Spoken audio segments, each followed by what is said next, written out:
vaksinasi massal yang diselenggarakan oleh alumni AKABRI 96. Kegiatan ini dalam rangka pengabdian 25 tahun lulusan AKABRI 96, yaitu berupa kegiatan vaksinasi dan pembagian sembako.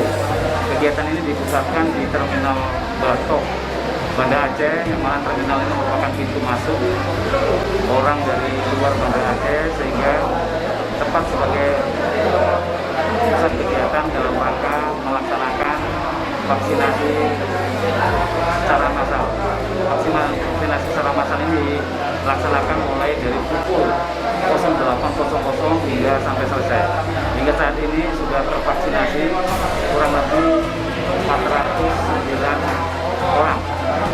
Mudah-mudahan sampai dengan sore mendapatkan hasil yang cukup maksimal.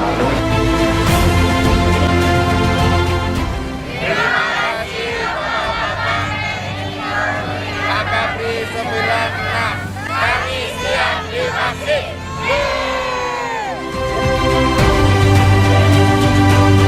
Alhamdulillah, hari ini telah melaksanakan vaksin di Terminal Batok, Banda Aceh dalam rangka memperingati 25 tahun pengabdian AKABRI 96.